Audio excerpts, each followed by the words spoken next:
नमस्कार, प्रवीणाच रेसिपीमध्ये तुमचं खूप खूप खूप स्वागत। तर आज आपण करतोय दुधीचं थालीपीठ। थालीपीठांचे भरपूर सारे प्रकार आहेत, त्यातलंच एक आपण दुधीचा थालीपीठ करायचं। तर ते तुम्ही नाश्त्यासाठी खाऊ शकता। आता मुलांच्या शाळा पण लवकरच चालू होतील, तर तुम्ही ते थालीपीठ डब्याला सुद्धा देऊ शकता किंवा ऑफिसच्या डब्याला सुद्धा ते देऊ शकता। तर आता आपण काय काय साहित्य घेतले आणि ते थालीपीठ कसं करायचे ते आता बघण्यासाठी लगेच किचन मध्ये जाऊ। आता दुधीच्या थालीपीठासाठी काय काय साहित्य घेतलंय ते बघूया। हे बघा, असा मी कोवळा एक दुधी घेतलाय। जर असा दुधी तुम्हाला नाही भेटला, थोडासा जाड भेटला, थोडासा मोठा असेल तर तो तुम्ही त्याच्या बिया काढायच्या, साल काढायचं आणि खिसून वापरायचं।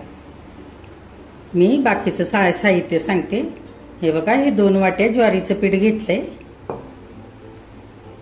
त्याच वाटीने 1 वाटी हे गव्हाचं पीठ घेतलंय। त्याच वाटीने 1 वाटी चण्याच्या डाळीचं पीठ घेतलंय। इथे मी छोटी वाटी अर्धी असं तांदळाचं पीठ घेतलंय। तुम्ही बाजरीचं पीठ सुद्धा ह्याच्यामध्ये वापरू शकता। हे 1 चमचा धने पावडर घेतले, 1 चमचा जिरे पावडर घेतले, 1 चमचा ओवा घेतलाय। इथे 10-15 लसूण पाकळ्या आणि 5-6 ह्या तिखट मिरच्या घेतल्यात। तुमच्या आवडीप्रमाणे तिखट वापरायचे। इथे बडीशेप घेतले पाव चमचा, 3 चमचे तीळ घेतलेत आणि इकडे मी जिरे आणि धणे पाव चमचा घेतलाय, कारण आपण धने पावडर आणि जिरे पावडर पण घेतलेले। जर धने पावडर जिरे पावडर नसेल तर तुम्ही इथे अर्धा चमचा किंवा आवडीप्रमाणे तुम्ही धणे आणि जिरे वापरू शकता। मीठ घेतलंय मी चवीनुसार। कोथिंबीर घेतली थोडीशी अशी चिरून। मेथीची भाजी घेतली मी, माझ्याकडे होती म्हणून घेतली। भाजी टाकली की खूप छान होतात थालीपीठ। तुम्ही कोणतीही भाजी वापरू शकता, मेथीची, पालकची, लाल माठ, हिरवा माठ अशा भाज्या सुद्धा वापरू शकता।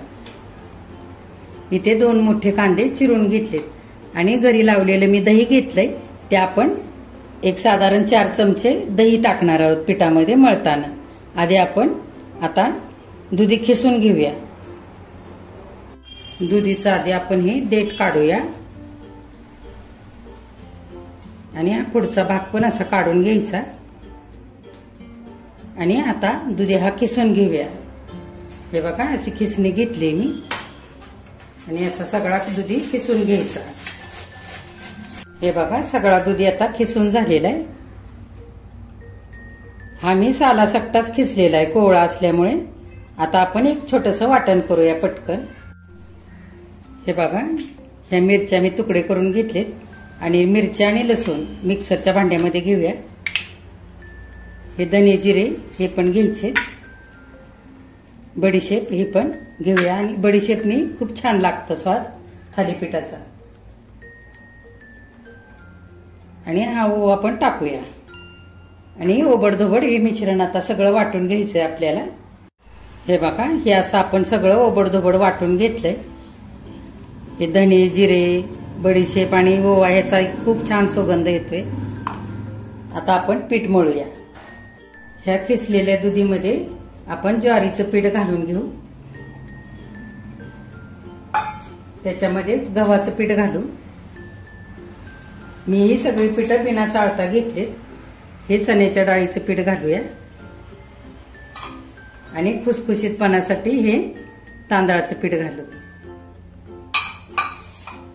त्याच्यामध्ये धने पावडर, जिरे पावडर, हे तीळ, कोथिंबीर,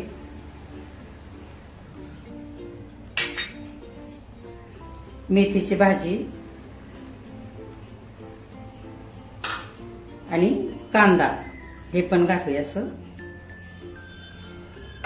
आणि हे वाटण केलेलं सगळं घालूया।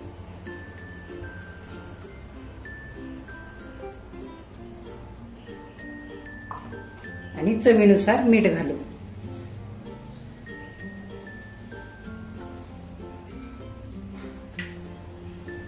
थोडंसं दही घालूया।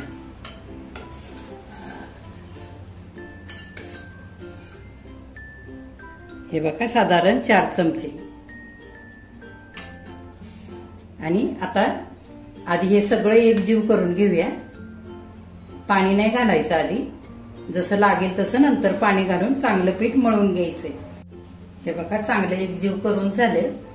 दुधीला चांगलं पाणी सुटतं आणि दही पण घातलंय ना, त्याच्या ओलाव्यामध्ये मी असं पीठ हे करून घेतलंय. आता आपण थोडं थोडं पाणी घालू आणि चांगलं मळून घेऊया.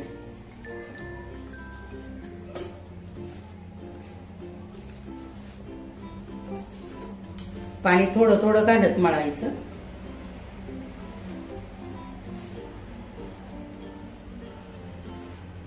सगळं पीठ असंच आता आपण मळून घेऊ. हे बघा सगळं पीठ मळून झालंय. ज्या वाटीने मी ज्वारीचं पीठ घेतलं होतं त्या वाटीनेच पाणी घेतलं होतं. अर्धी वाटी पाणी लागलं. आपण दही घातलेलं आहे आणि दुधीला पण भरपूर पाणी सुटलेलं.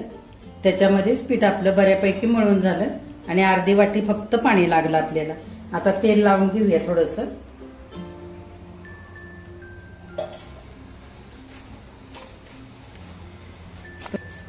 आता आपण थालीपीठ करायचे. एक 5 मिनिटासाठी असंच ठेवूया आणि थालीपीठाची तयारी करू. रुमाल पिळून घ्यायचा.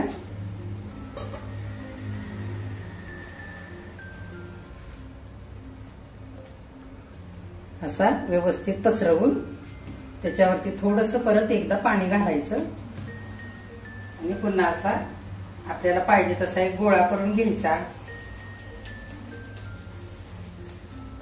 आणि छान असं थापून घ्यायचं.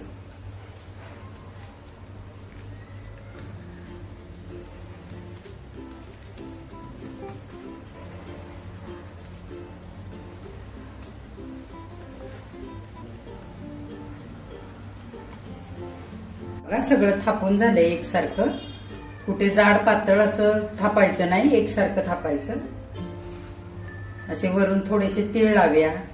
आपण टाकलेले आधी पण पीठ मळताना, असे पण छान दिसतात. हे बघा आता ह्याला पण असेच होल करून घेऊया. थोडंसं तेल लावूया तव्याला आणि अलगद असं थालीपीठ टाकून घेऊया. वरून थोडंसं पाणी लावूया आणि काढून घेऊया. रुमाल हे बघा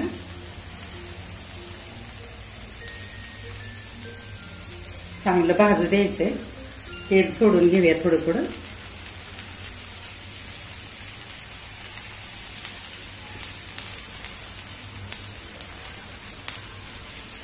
आता वरची बाजू चांगली सुकली, आपण उलटवून घेऊया. दुसऱ्या बाजूने पण असंच भाजून घ्यायचं.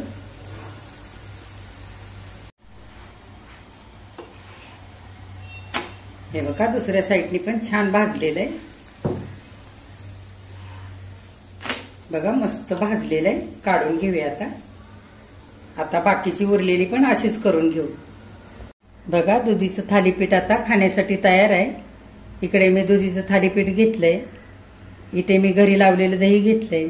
इथे घरी केलेलं कैरीचं लोणचं घेतलंय आणि ही घरची खायची चटणी. हे आहे खोबरे आणि लसणाची चटणी मी बनवलेली, ती पण घेतली.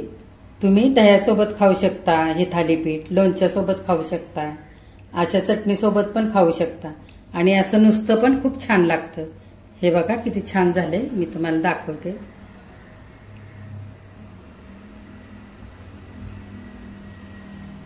खूप असं लुसलुशीत झालेलं आहे बघा, मऊ असं.